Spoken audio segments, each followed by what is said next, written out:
అంచేది ఆ గ్రహస్థితి అనుకూలంగా ఉండడానికి ఎప్పుడూ ఒకటే మార్గం, నమశివాయ నమశివాయ నమశివాయ.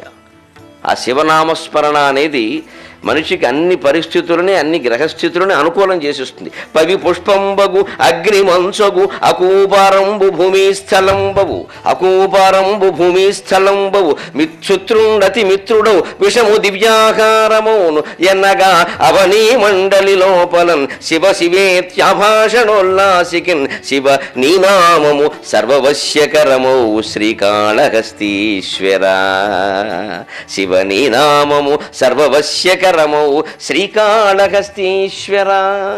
పరమేశ్వర, నీ నామం ఎంతమందిని ఏ విషయంలోనైనా మార్చడానికి, వశం చేసుకోవడానికి, జగత్తు అంతా నాకు పాదాక్రాంతం కావడానికి ఉపయోగపడుతుందయ్యా. శ్రీకాళహస్తీశ్వర శతకం రచించిన ధూర్జటి మనకు అభయం ఇచ్చాం. అందుకే మొన్న ఉగాది నాడు పంచాంగ శ్రవణంలో ఎవరైనా రాజపూజ్యం 2, అవమానం 12, ఆదాయం 3, వ్యయం 33 లాంటి మాటలుంటే కంగారు పడకండి. అవన్నీ శివుడికి అప్పగించి నమశివాయ నమశివాయ నమశివాయ అనేటువంటి నామస్మరణ నిరంతరము చేస్తూ ఉంటే మళ్ళీ నందన నామ సంవత్సరం వెళ్ళి స్పందన నామ సంవత్సరం వచ్చే వరకు అన్యాయం చూసుకుంటాం.